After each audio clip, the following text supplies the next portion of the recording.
was just perfect timings with a lot of things, bro. I went to a yard that didn't have politics, went to the hole where I was forced to learn Spanish, and then once I picked that up, it was a wrap. And then French was right afterwards, which was even easier, you know. And you think it was easier because your mind was already trained to learn something different? Because they all come from Latin.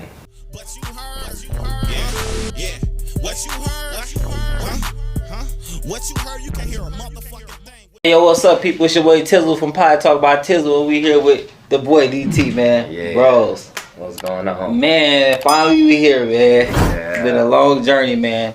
Let the people know where to reach you at, where to contact you at, your information, and all them things, bro. For Facebook, I'm Dontae Scott, and then on Instagram, I'm DT_entrepreneur. Yeah. And I don't know my Snap name. I think it's All For Solutions. I think it's like All For Solutions. Yep, I ain't that's never on shit. there though. Nah, never. It's hard to post about business on Snap. Nobody want to pay attention. Nah, to they care about everything else. Yeah. For sure, man. Well, now we here, bros. First off, I want to say I respect everything you're doing, man. I appreciate what you're doing for the city. We come from, it's good to see somebody actually giving back wholeheartedly. You know what I mean?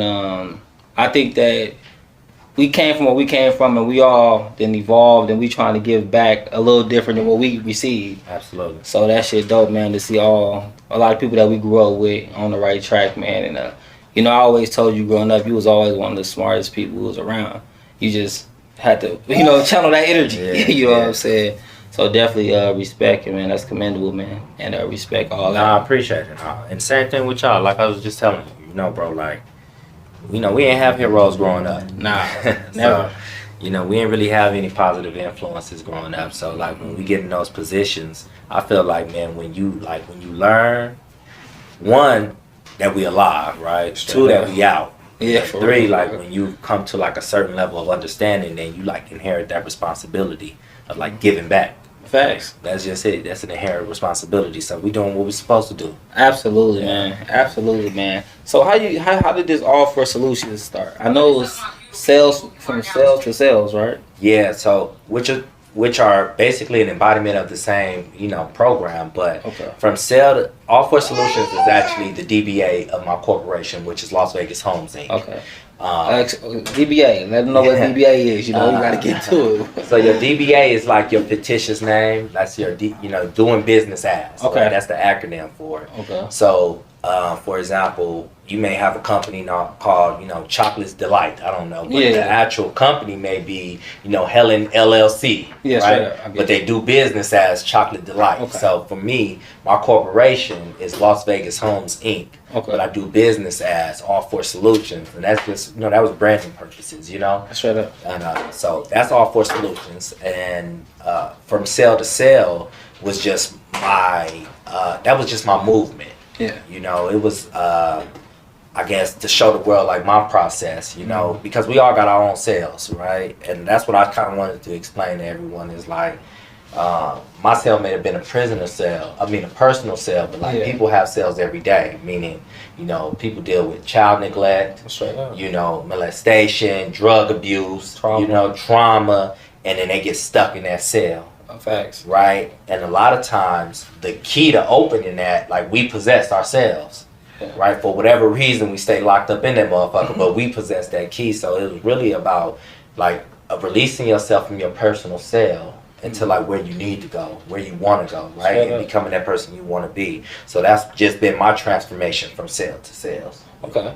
So where did the idea come from? Did you get the idea, like, did you have it a while back and you just started going with it? No, bro, you know them HD TV shows, I was watching them, right? You know, you be watching HD TV shows and like, you know, they all had like tricky names. So I was always thinking about a name because I've always wanted to do one. I was like, man, I want to have my own version of like flip that house and stuff like that. But like something organic, you know, like really me, you know, doing my thing. So I was always just thinking of names. So from sale, CELL to SELL. I was like, oh, that's dope. You know what I'm talking about? From sale to sales. You know what I'm talking about? So that's where that came up. Where did your interest with like real estate and things of that nature come from? Because, you know, we came up playing sports and our attention was on other things. Where did that niche come from?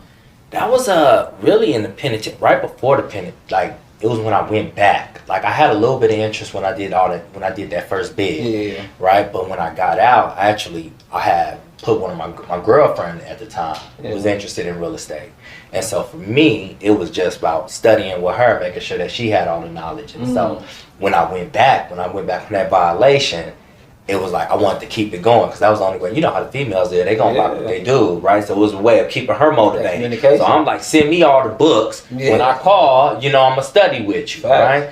I kept studying. After a while, I'm like, damn, this real estate don't sound too bad. Shit don't sound too bad. So on my last violation, I just would study every day. Yeah. Like every single day, bro. I was studying real estate. I remember seeing you in that violation. Yeah. I think, we always talk about it, man. Something had changed. I remember you had lost some weight, and you was just like, bro, I don't know how I came back here. Because we never had the worries of, like, it ain't even on no tough shit. We never had the worries about being in prison. No. Nothing. Like, shit can happen to anybody, but a motherfucker not scared to be there. But it's like you knew better this time. Oh, I was so disappointed. You know, and it was more because, like, for me, bro, I was like, coming from up north I was like the poster boy in prison, you know? So I was like the youngster that was supposed to really do something. Yeah, facts. You feel me? Like everybody, all the old heads, you know, because I had love everywhere I went, you know? So everybody was counting like, man, DT speak multiple languages, DT got this going on, DT done took his stupid ass right back to prison. So it was, bro, all the game in the world, all the intelligence in the world, bro, and I go right back, bro, after doing the stretch. Yeah. You know, so for me, it was embarrassment. Yeah. So when I seen you, bro, even when we was taking like the cooking class and stuff together, bro, I was embarrassed. People don't believe I took culinary because I don't cook. Culinary, bro. 100, man. Yeah, so when we went back, bro, I was sick. My stomach was touching my back, you know, and not from a monetary standpoint because I had, you know, money or whatever, but it was just the embarrassment, bro. Like, I felt ashamed. I was like, you knew better than that. And I knew better than that, bro. I knew I didn't belong there. It's different when we were kids, 14, 15, going in there. We didn't have any responsibilities. And our environments, you know, it was a little bit different. But as a grown man, going back and subjecting yourself to another person telling you what to do, when to do it, and how to do it, man, you know better than that. For real. That shit, like, people don't realize every day you think about that.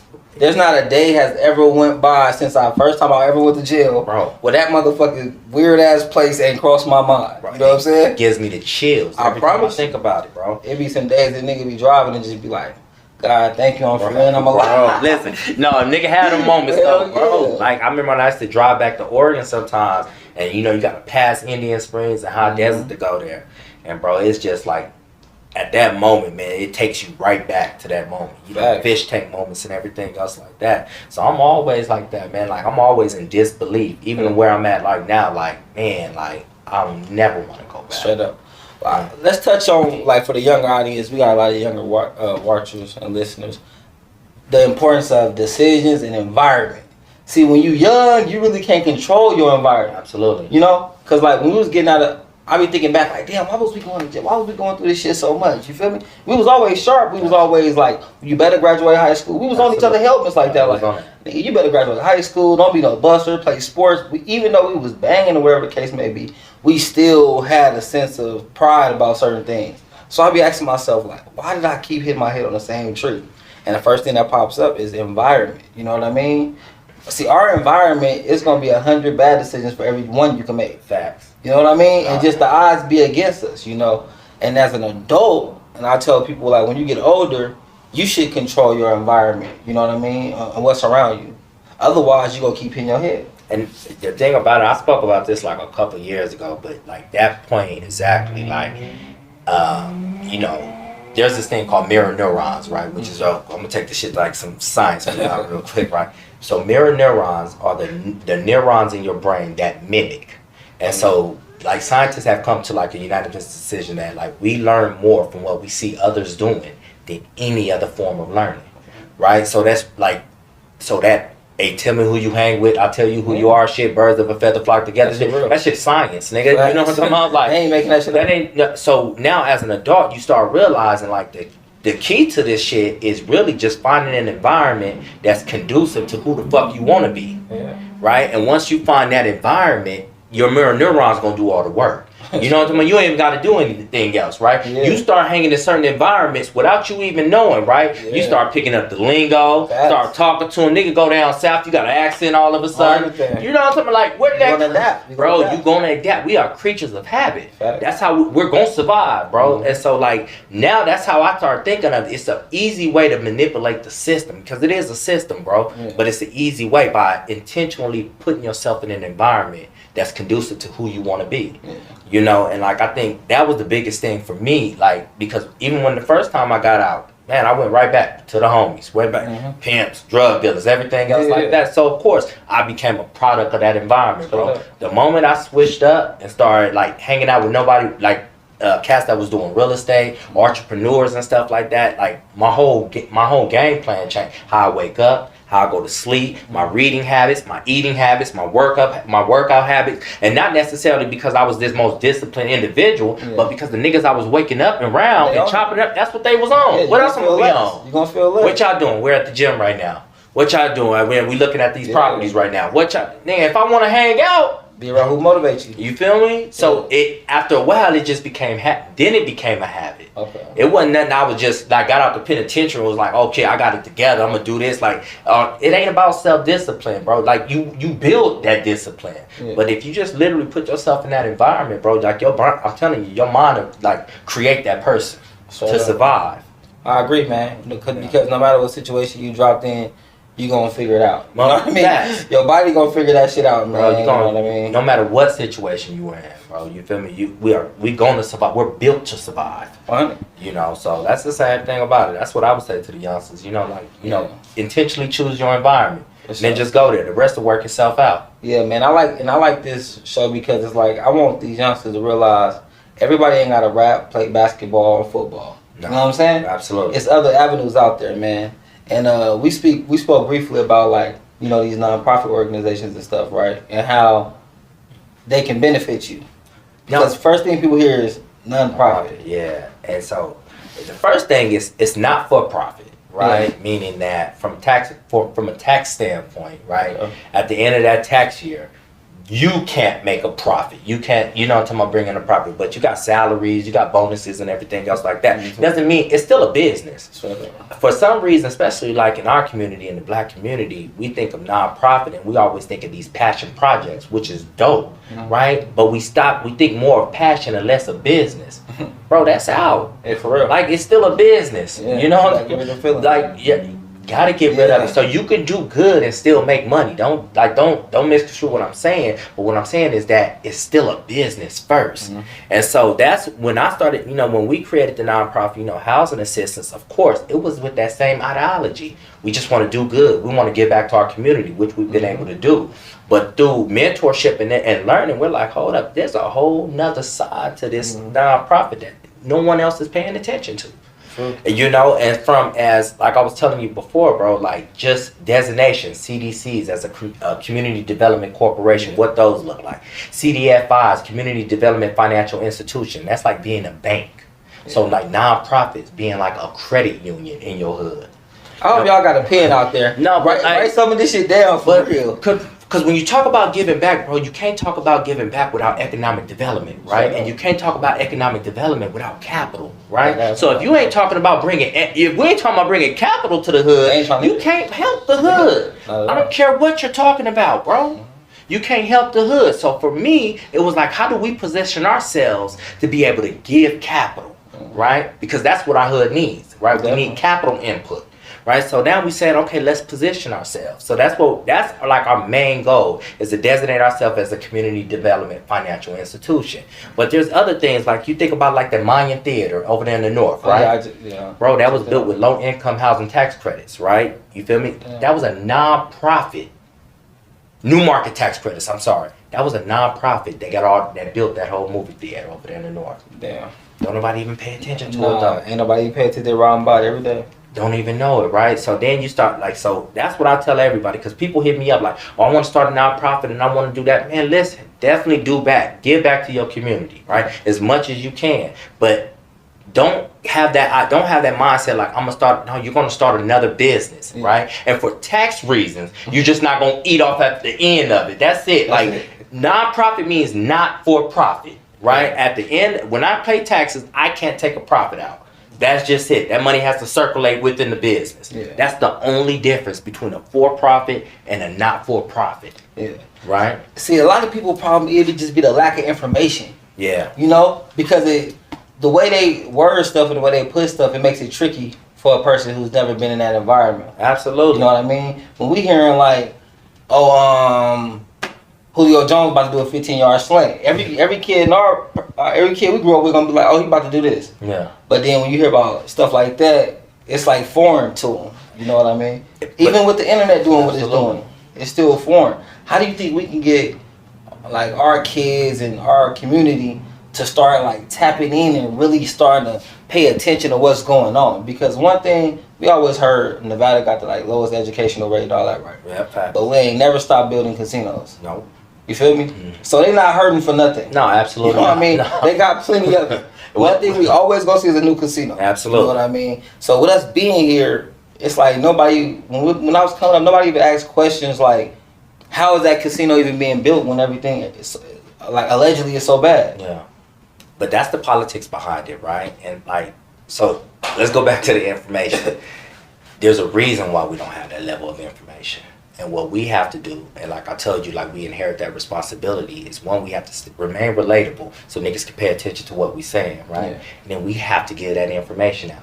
So the same reason how we chop it up and I meet up with my little homeboys and everything, we have to have these conversations though. Straight up. You know, we have to have it because it's exposure. Because as you know, bro, anything the African American community has been able to be exposed to, we've dominated. Facts. I don't give a fuck what it is. Every time. Right? We've dominated it. Yeah. Right? It's just been the exposure. So we have to constantly expose them to what's out there.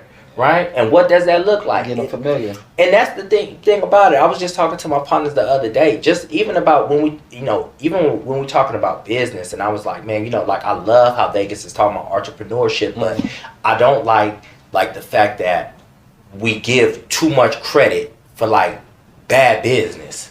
And like just bad business model. You know what I'm talking about? Like the fact that you got a business, I'm supposed to like, I dope. But bro, like we need to start putting a little bit more pressure on, look, man, step your business model up. You know what I'm talking about? What your marketing look like. Why ain't nobody talking about that? Everybody talking about business, but ain't nobody talking about marketing. For real. Like how can you have one without the other? What, you know, then what does your marketing budget look like? Like why we ain't having these type of conversations? And that's the shit that like gets me, and we want to dig in deep with, because it's like I love it. We definitely have to expose, but there has to be like real accountability to your business. Like I see 1,000 businesses on the internet, you know what I'm talking about, and different things that whatever we're supposed to, but ain't nobody really holding them accountable to their business, you know? And that's like the number one thing. Nobody's talking about like marketing dollars and shit like that. Like why, bro, if no one knows about your product, you can't sell. So, you know, and so different things about like that, feasibility statements. What is that? Like really understanding the fundamentals of business before we jump out there. Right? And knowing what questions to ask. And knowing what questions to ask. But it takes, again, and nowadays, you know, I used to say like, because it was like, there wasn't a balance in like second education, right? In college and everything. But now with like YouTube University, they like, it ain't no reason. You don't even need that shit. Yeah. Bro, that's why I be telling the homies in the joint. I'm like, bro, if I had phones like y'all have phones, bro, I'd be a rocket scientist right now. Absolutely. Because you ain't got nothing else to do. Bro, you don't got anything else to do. No distractions. So I'm saying that with YouTube right now, like there's no reason for us not to be exposed, right? There's no reason for us not to have information. We live in an information world. Yeah. Right? It's at the tips of your finger. It's at the tips of your finger, right? But you choose to navigate maybe to Facebook, you choose to navigate to Instagram, you choose to, you know, take a couple attention going you feel I'm coming from? But bro, all you got to do is Google anything in the world. Like I learned how to create business trust, right? I got like my properties on the west side are all in trust. Yeah. Bro, I taught myself literally from YouTube, bro. That's crazy. You know? Like YouTube. How did you get like witty with that, with YouTube, especially when we came from where we came from? Because we kind of missed that whole era. Because I think when we fell, bro, Black Planet was in. What was that? MySpace was bro. Yeah, Black Planet. I think I left like a year. No, you was there. Was you there before me, or was I there? No, you was there, bro. I was there first, yeah. Bro, MySpace wasn't in yet. No. MySpace didn't come to like 2006, yeah, didn't right. it? It was Black Planet. Yeah. In 2006, we was down before 2006. You talking about 2004, 2005. You feel me? That was Black Planet. Black Planet. I don't think I MySpace ever was done the that. new thing that was coming. Chris Brown was just out and shit like that when we was Yeah, we was hearing about Chris Brown and Y'all have MySpace pages. y'all had MySpace pages? Yeah. Tizzle? I ain't never had Black Was Planet. that high school then? Because I was in middle school when y'all was Yeah, in high you school, was. bro. You feel me? So maybe I missed that because I never got on MySpace. I never even seen MySpace prior to me getting out. Oh, that's crazy. Yeah. So, but that I think to answer your question just about the YouTube thing, I think it was the insecurity of being like technological, ignorant. Yeah. You know, if that makes sense. Like, you got to think when we left, we were on the chirps, Yeah, facts. right? Remember we had the Nextel chirps, and then I remember getting out to the iPhone, Man. bro. Like I used Oh, to tell wow. cats like the funniest conversation is two niggas in prison like trying to describe the iPhone Oh, that been yeah. down forever. Right, niggas like, bro, you can see each other on the phone and whoop, whoop, FaceTime, whoop, yeah. and no, bro. I'm like, what? I'm really, bro. Like, we were like, when I got out of prison, I didn't even know how to create an email because like computers weren't in ascendancy at the time. You got to think about that. We only had we had a computer class in high school. Nigga, You know what I'm talking rich. about? We was on AOL. You know what I'm talking about? But like, you didn't really have nobody had no email. What did you need an email for back in the days, right? You didn't need no email. So when I got out to sign up for college. And the lady was like, well, what's your email address? I'm like, man, I ain't got no email address. And she kind of like, glad, like, you don't have an email address? I went I got hell of a offense. Like, bitch, I ain't got no email address. But that was like the most humbling moment to me because I had to go to like one of the little student counselors and tell her like, hey, I don't know how to create an email. Yeah. Yeah, that shit wild, man. Bro, like that was crazy. And this lady had to like, look, 19-year-old kid, student had to teach me how to create an email, bro, Man. on Gmail. So that humbled me to the point where I'm like, bro, I gotta catch up, bro. I'm too far behind. Yeah, money. I think I still need some catching up to do, man. With the phones, I'm terrible, bro. Yeah. When I first came home and they handed me a Galaxy 5, it didn't have a button on it.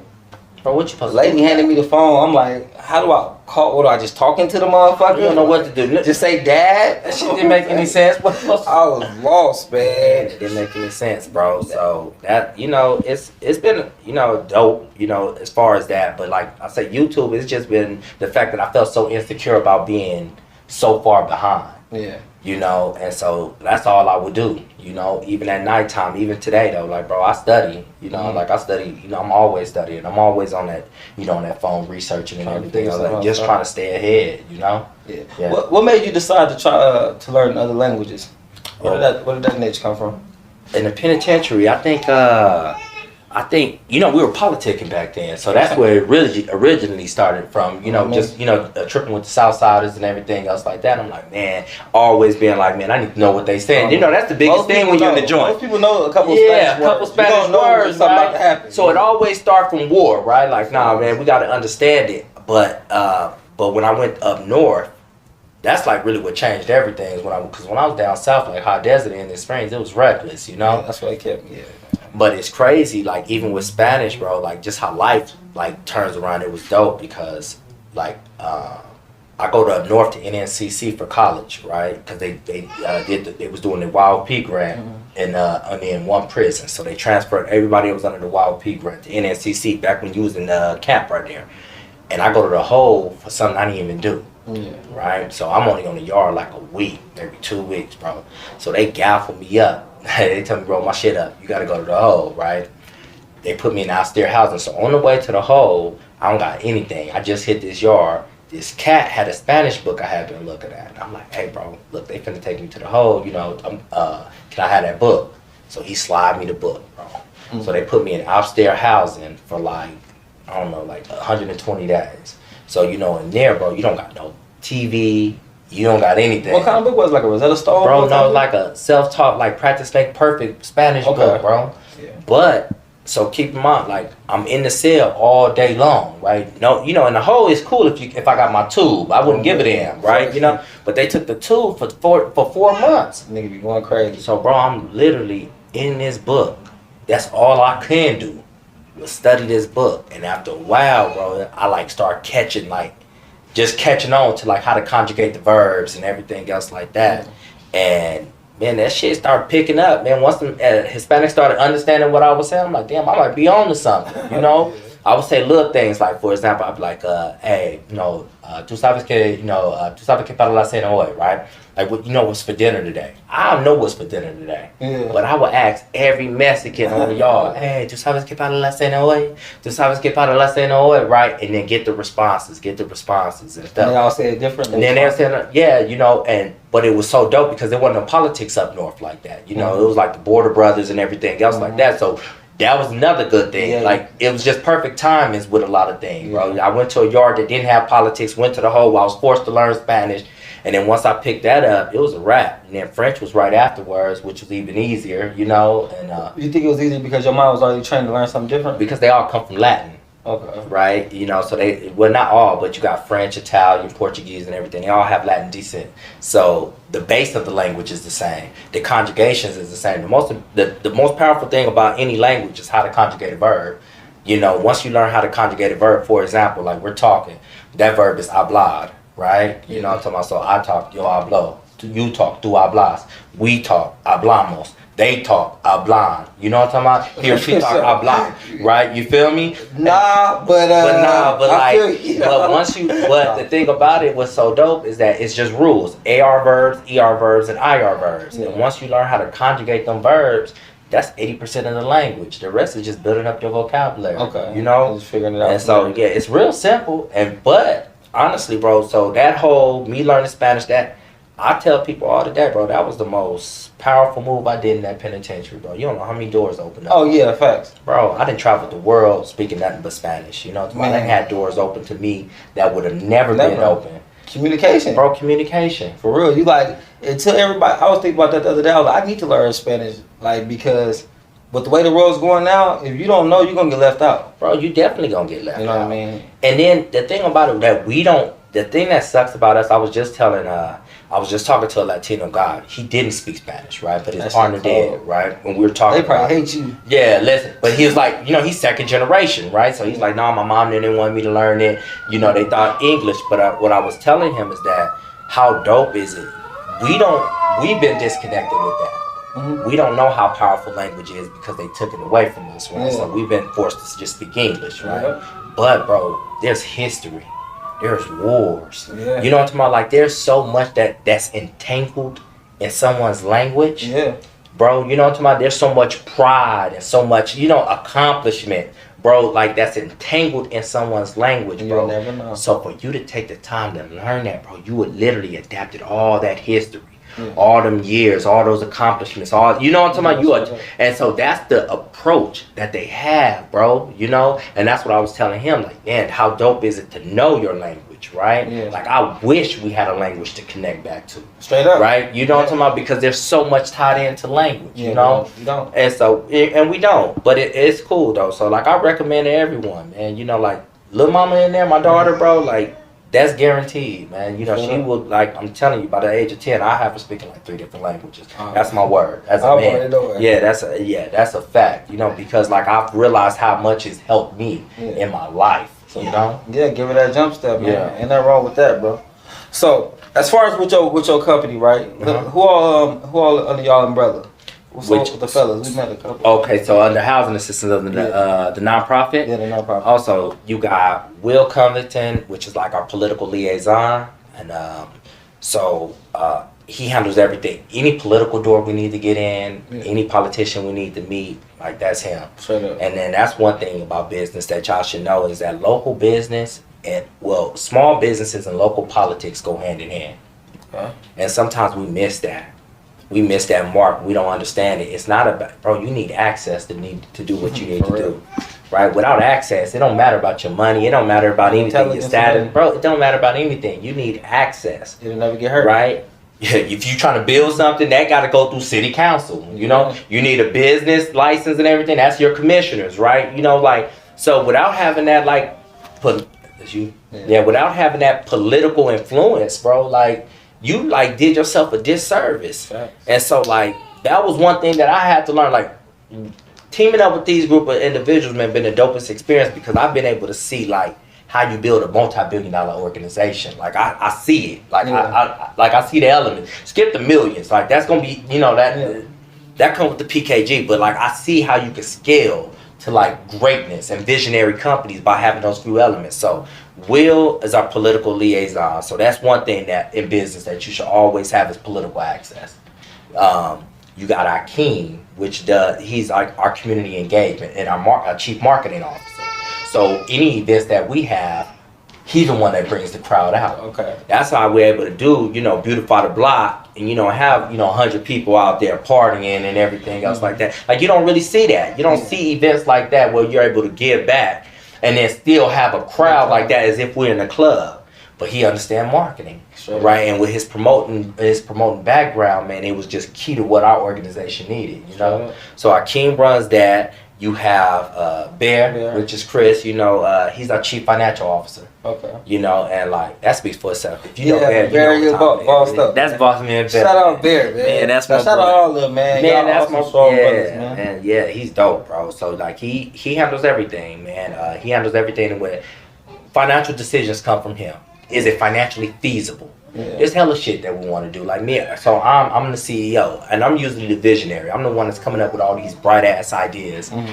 But you need somebody to be able to say, hey, look, does that actually make sense? Mm-hmm. Right? Does it make money? Or are we losing? You know what I'm talking about? Like, you need somebody, like, it's called the innovator and the integrator, bro. Yeah. You know what I'm talking about? Like, you need those two elements, right? Most partnerships have it, bro. I'm telling you. Yeah. And if y'all even probably look at y'all own characteristics, y'all probably see you got somebody that got the big vision, and then you got somebody that's kind of analytical and like, look, you got to be, you know what I'm talking about? Yeah. And chop it down. But you need those type of elements in order to really work. You know what I'm talking about? For that partnership to work, for that team to work. And so, Bear definitely brings that, not for our nonprofit, even for our for-profit, for the properties that we own. Because we do a lot of real estate together. And so together, we make up housing assistance. But each element is like dope. And what's dope about us is that we really are from the streets. All y'all born and raised in Vegas, too. Yeah, we all Vegas bound. And that's rare, man. Yeah, all from different, from different areas. We all grew up in different areas, and like, that's the most positive group of men I've ever been around in my life. So, like them phone calls and like, we weekly phone calls, weekly meetings and holding each other accountable. Like that meeting, like today I was late. That's $50 I owe to the pot. You know what I'm talking about? Like that they ain't letting me go with that. And that's every time though, right? Yeah. But those are conversations. We're talking about growth. We're talking about development. And like imagine that like your homeboys that you can kick it with. You know what I'm talking about? Chill with. And all y'all talk about is growth and positivity and building, bro. Like the recipe for success. Like how can we go wrong? Can't lose. We can't go wrong, bro. And so like that's just been the dopest thing, like with everything that we got going on, with our new construction site that we have going on. We'll speak about it later, bro. Yeah. Like it's all been because of that unity.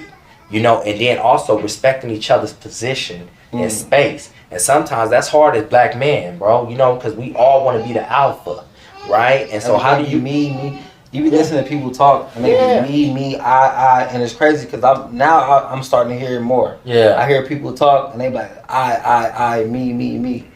You know what I mean? Bro, that ain't how it works. Nah, that's not how the world works. Just sitting up there listening to you. Yeah. You feel me? They still a part of that. Bro, they not. That's what you got to realize, bro. It's about counterdependence. It ain't all that independent. I don't know where we got that independent stuff from, bro. It's counterdependence, bro.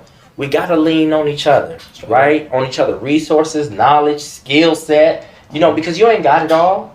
And so, like, that was the toughest thing for me. Especially because in every circle I've kind of walked in, like I've kind of been like that. I'm that person. Yeah. But each one of my brothers is that person in their own respect. Yeah. So really having to come down like with decisions, like I'd be wanting to do something real bad and Bear would be like, nah, bro, that don't make financial sense. We've already established that, man, that's his position, bro. So like, man, pipe down. I gotta pipe down. Yeah. I don't care about anything else. What I'm talking about? It ain't about being tough. Yeah. It ain't about being scary. It ain't, even if I think I'm right, even if bro, like business. It's business. And like I was telling, it's crazy. And trust too. It's business and trust, bro. And I was telling my girl the other day about that because we were, like she was like, with times where you're right. You know what I'm talking about? Like, how do you still let your team win? And I'm like, I'd rather sacrifice, like, me being right, you know what I'm talking about? For, like, the confidence of my team. I'm not going to undermine my team. You know what I'm talking about? So, if, like, this your position and this is what you say, even when I know it, as long as it ain't hurting us, right?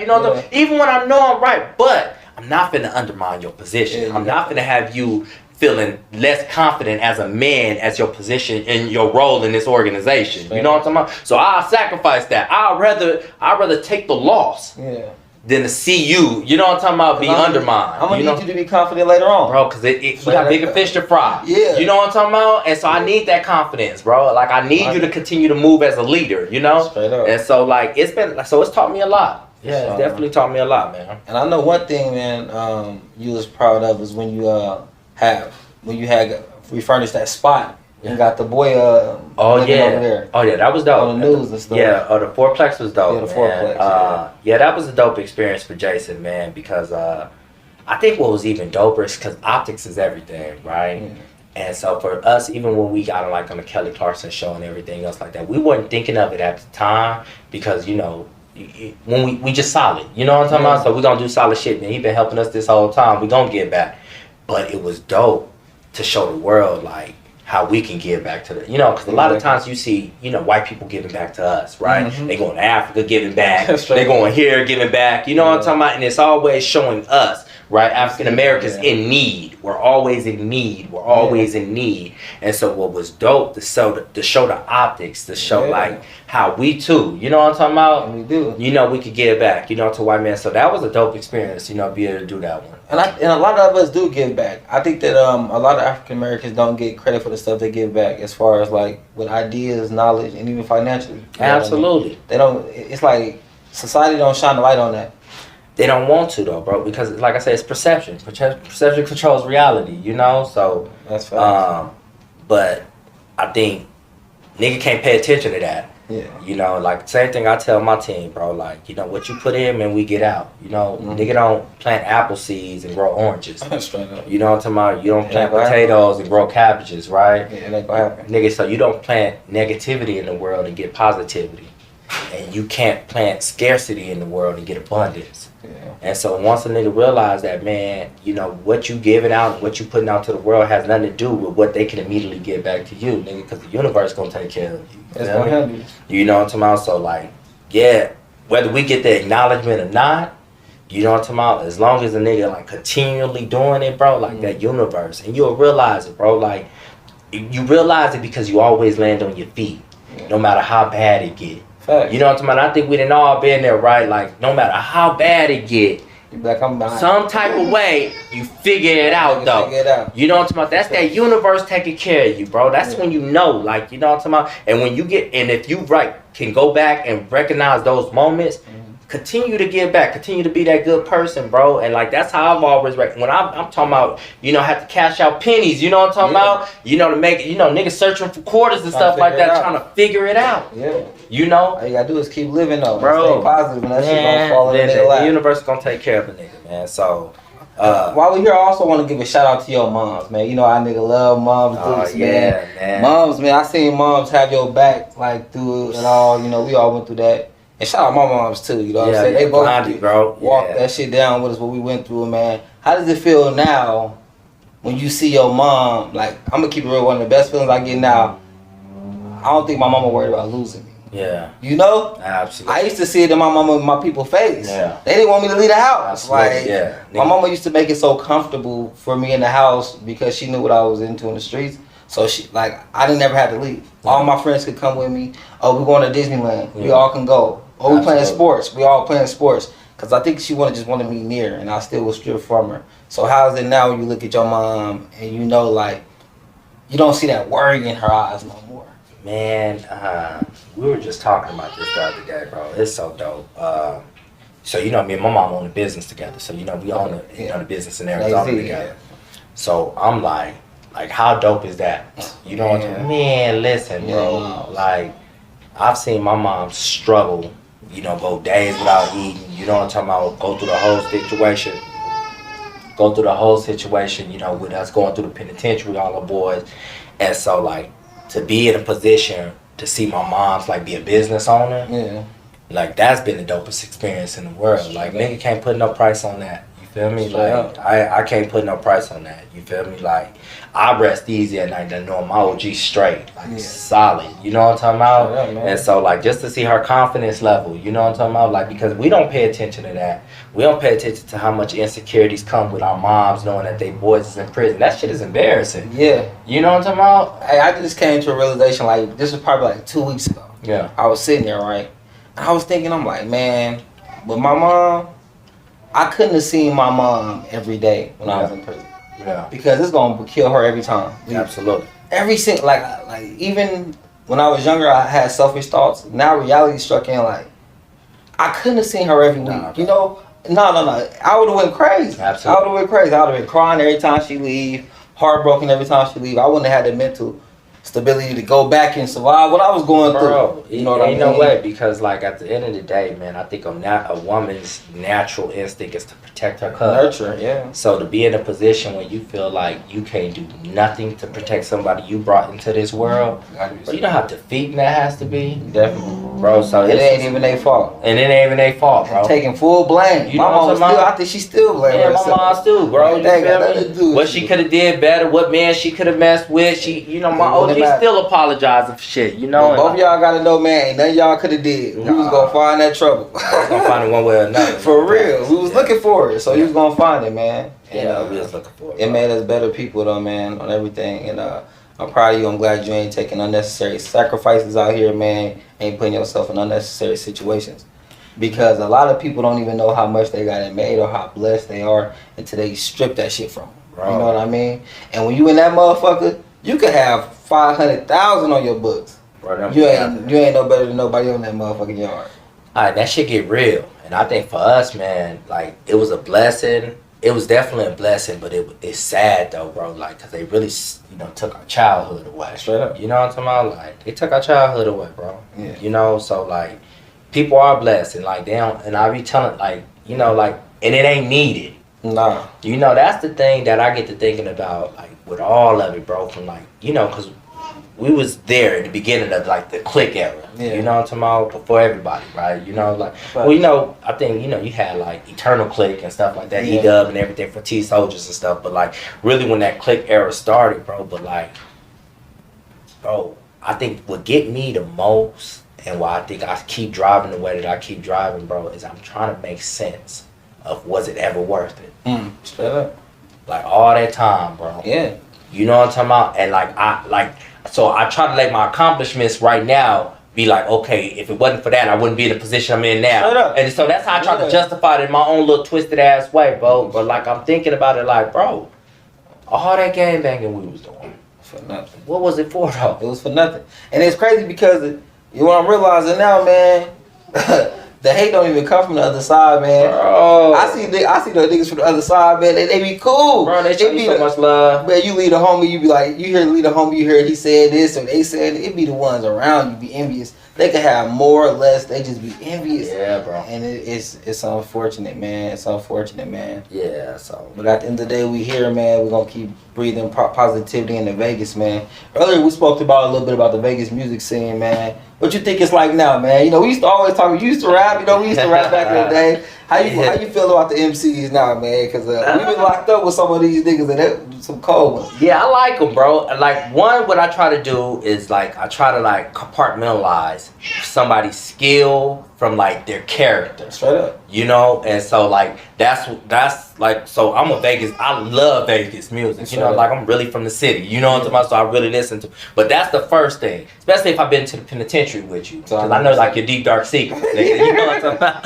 You feel me? Yeah, for real. Right. So I, you know, so that sometimes, like, that was hard at first for me because I was a little judgmental. You know, you get out that though. You get out of the penitentiary with like that ego, you know, Facts. and stuff like that. So compartmentalizing like their skill from their character. So on skill base, right? Because character don't have anything to do with it at this point, right? You know, we ain't doing business together or something like that. Sure. Putting in no work together. So like your character as a man, like that's you. Man. Skill set, bro. I like it. I love. Vegas has a lot of talent, but what I think from this, what I'm studying, my mama don't play no games. Nah, Don't man. give two damns. So what I think would help Vegas, what I would like if Vegas had their sound instead of so much individuality. So you did think about when the boy from like Detroit did that No Fly Zone, right? But you get to listen to them Detroit boys, right? Like ESTG now, he probably like the hottest out right now in Detroit, right?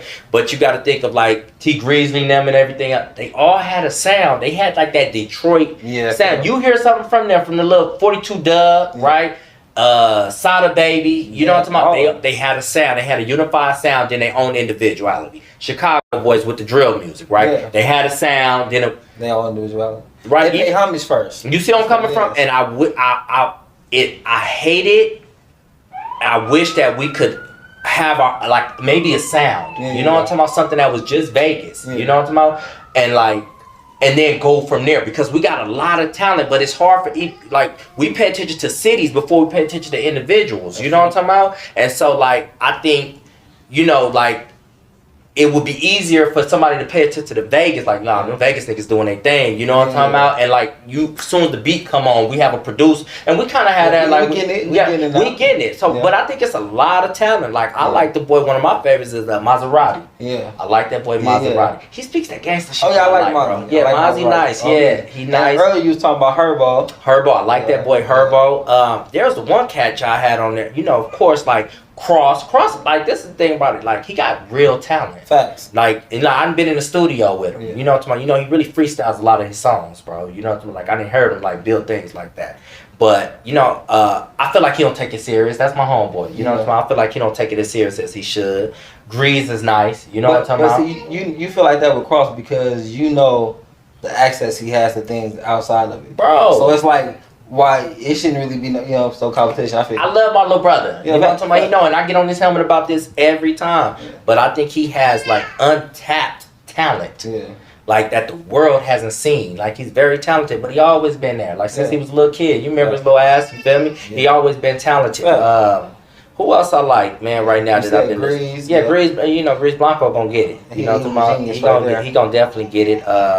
Babe Blue had some nice cuts on his last album. You know what I'm talking about? He had some nice cuts on his last album. You know, it was pretty cool. But real talk, like, one of my favorites though, it really is Landlord, bro. Oh yeah, Landlord new album is crazy. Man, I think that's gonna end up being like the sound. I think that them kind of cats, you know, and Trey Bizzle them, I think that... Oh, no, you cannot forget about Trey Bizzle. That's my ratchet partner. Now, listen, I put Trey Bizzle on before I go to the club. Oh, yeah, you feel me? He gonna get you up there. Man, he gonna get you up there. Trey Bizzle, man, like, super dope. Like, he's definitely one of my, like, he's up there on, like, top 3 for sure. Hey, did you know he was Javonte, brother?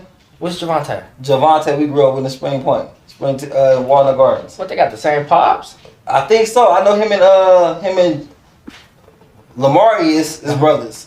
So I think they got the same pops. Him and Lil Lamar is Lil Ratchet. All of them is brothers. I didn't know that. I found it out when I was interviewing him. Yeah, Trey nice. And he got a good following behind him, man. He dope, the Jets behind him, bro. Bro, the Jets is behind Trey. I think as far as in their hood, I think he probably the most loved. Absolutely. As far as in their hood, you know what I'm saying? After 2 T's, you feel me? Yeah, for real. After 2 T's had that love back in the day. Oh my God. Man, that nigga had couldn't go nowhere without him. You couldn't go nowhere without being listened. You feel me? So, like, after 2 T's, definitely, you know, Trey got it. But I just feel like, man, like, I've been watching, like, listening to interviews, and, like, I be thinking about it. And, like, I even talked to Bear and them about it, because I feel like, again, you know, with music, it's still a business. So, like, all the talent in the world don't mean anything if you don't have the business acumen to back it up. I had a machine. So, like, even with, what's the boy name? He be rapping, what's the guy name? CMG. What's the dude's name? Yo Gotti. Oh, Gotti, yeah. So, like, when he Youngster. Yeah, Black Youngster and them, bro, he only, like, signed them on for, like, 75,000. You know what I'm talking about? 100,000 and stuff like that, right? A couple dollars, bro. And they blew. So, then it starts making me realize that, like, is it just the artist, or is it cats that's out here that have a couple dollars that's, like, could be investing into our artists also? You know what I'm talking about? And giving that capital input to actually really push their careers, you know? You know what I'm talking about? Like, Cross don't have no excuse, because he, you know what I'm talking about? But other cats, like, you know, cats are still in the streets, you feel me? You know, and still doing everything they have to do and still trying to make music at the same time. So, I feel like, you know, and maybe even I don't know, man. You know, to my like as an investor, like, do you start thinking like, damn, should I put capital in there so you don't have to focus on anything but your music and we can push it the same route? You know what I'm talking about? We need something though. We need some kind of. You need some structure. We can just push motherfuckers out, man. They know they can come get it, and a motherfucker gonna like judge them and fuck with them the right way, and lead them the right way, though, because them, you know, critique them the right way. So you know, I think Vegas is on it. I see it's a lot more consistency. I see it's a lot more versatility. Exactly what y'all doing, putting the spotlight, you know, on everybody. You know, I don't think everybody should rap. You know, I don't think everybody good. You know, you know, and that's just my personal opinion. But you know, the ones that are, I feel like it's their talent, you know, their persistency and everything else on that. But also, they need capital input. They need some push. A lot of these neighborhoods need to back these youngsters, man. Yeah. Like I think a lot of older cats, a lot of people that's getting money in these neighborhoods. I don't think they see the benefit that they can get back.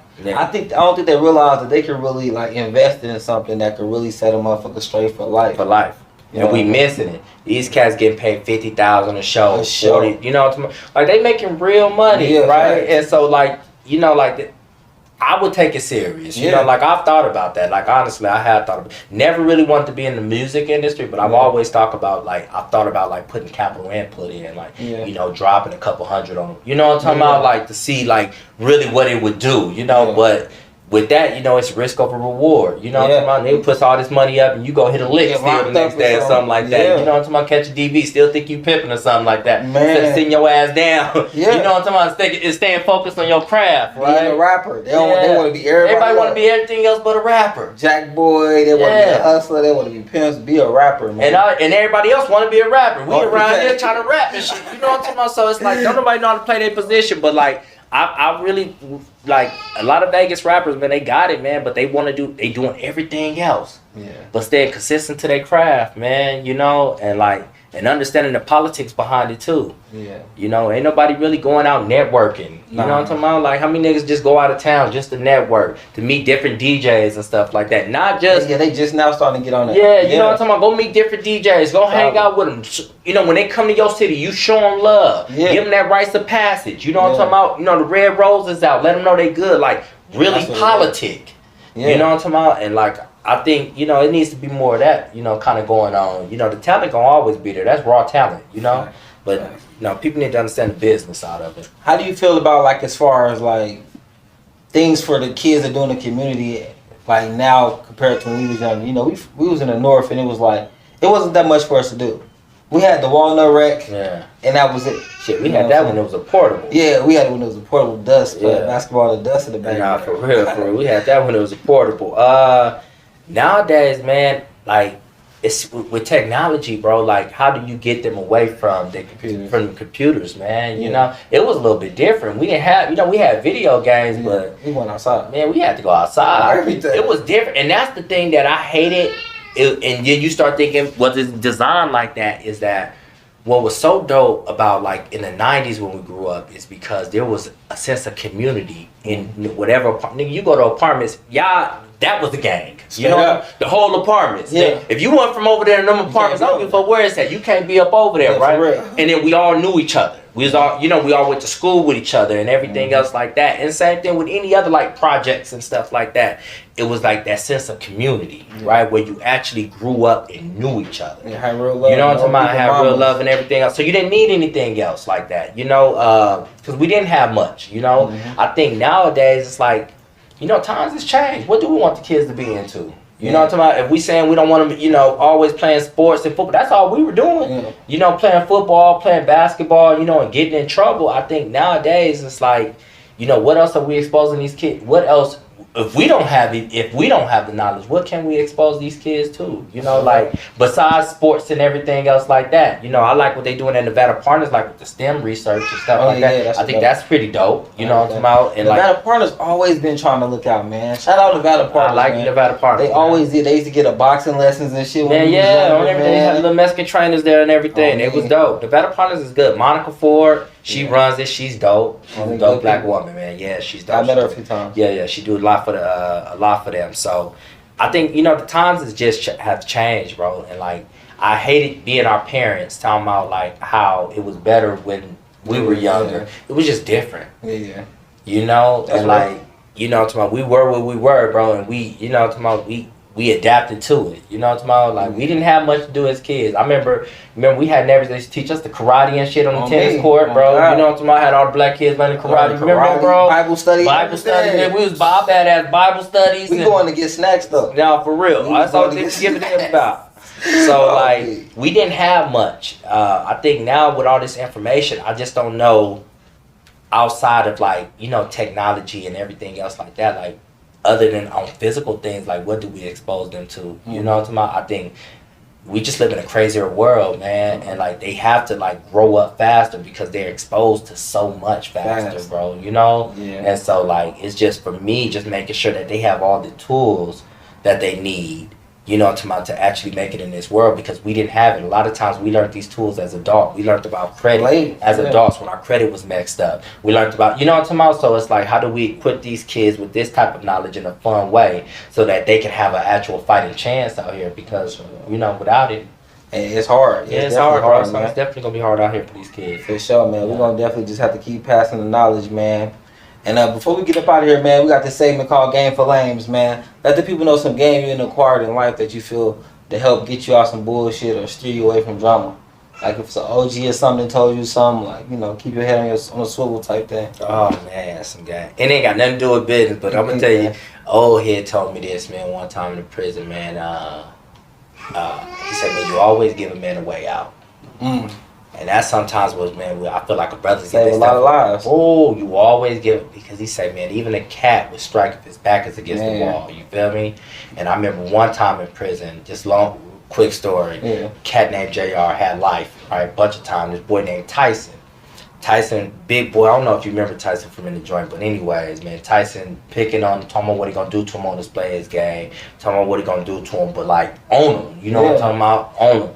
Man, that nigga, the boy, heated up that baby oil on his ass, man. Listen, man. Let me get this shit out. Man, and pushed that thing all on him, bro. Burnt this whole fat. The nigga looking like Two-Face, bro. You feel me? You know, and I remember the old head told me. That's when he told me. He said, man, you always give a man a way out. Straight up. And so, like, that's, I think, have, like, saved my life on multiple occasions. That, and, like, I would say to anybody, you know, like, you know, niggas like, I ain't giving no passes. Sometimes it's alright to give a pass, man. If a man want to moonwalk and back out of that situation, let that nigga moonwalk, man, and back up out of that. You feel me? You know, you always give a man a way out, because if you put somebody in a position where all they gotta do is survive, man, it ain't no telling. That's why y'all getting told on. You know what I'm talking about? Like, for real. You know what I'm talking about? For real. You wonder why the nigga telling. You feel me? You know, or drastic shit like that. You know what I'm talking about? Things in the broad daylight and stuff like that where they just felt like they had no choice. So that's my thing about it, man. Like, that's one thing that's kept me, like, moving in everything, because it ain't all peaches and cream. I know everybody don't quite like me and everything else like that, but I'm telling you, man, I give a brother a way out. You know what I'm talking about? If he want to take that back door, man, I'll let him take that back door. I ain't gonna press it on him. You know? On me, man. That's some real shit, man. My grandpa used to always say that shit, man. Don't corner a cat, cause that motherfucker getting out that corner. Yeah, man. I see a lot of cats get wrecked by that, man. Putting too much pressure. Yeah. For real, because at the end of the day, we all human beings, everybody a man, so if you push me against that corner, I gotta strike back. Strike back. One way or another. But thanks for fucking with us, man. Thanks for inviting us out, man. Yeah. Get a look at this mural, man. Yeah. Who you said drew this? Man, her name was Rayma, bro. She was a dope artist up out of LA. Super dope, man. Young black girl, man. Yeah, she the real deal, man. Yeah, she the real deal. Like I said, man, with this, what's super dope, man, is really this piece right here, bro. Like, cause like how she had it is like, you see him on top of the skyscraper, so like really being at the top of your game, but still being humble enough to bow down. Straight up. You know what I'm talking about? And then accepting your psychological dualism, accepting that, like, you know what I'm talking about, nigga, your past and your present live in the same body. You know what I'm talking about? Like, there ain't no separation in here.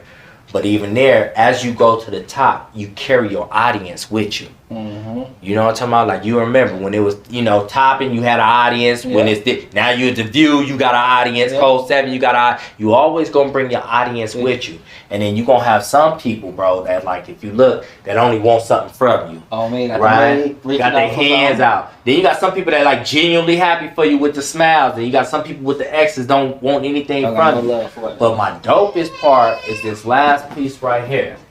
And it's like the person all the way in the back that may not never get to the front, but that's rooting for you, homie. I can see that not like the homies that ain't never getting out the penitentiary, but they got a nigga back. Nigga love nigga praying hard for you. You know what I'm talking about? Don't want nothing from you. You know what I'm talking about? That's them homies that may just call and check in or just send you that message like, nigga, I see you. You know what I'm talking about? You don't talk to them, nigga, once, twice out the year. But they genuinely give a damn about you, bro. You know what I'm talking about? So like, that's like, we have them type of people for sure. Yeah, it was dope, man. She did it, that's like my dopest part about it, though, bro. So, man. Well, man, I appreciate the opportunity, bro. Yeah. Free Quack, man. You know why we here? Definitely got a free Quack, man. I miss my baby brother. He'll be home soon, though, man. For sure. He'll be home soon. Thanks for fucking with us, bros. Yeah, I appreciate it. How the fuck you winning if you lost in this? Niggas think they own, so they get off in this. It's easy to get crossed in this. On TOP, we gon' get far from this. Step up in they town and burn it down like I'm a horse.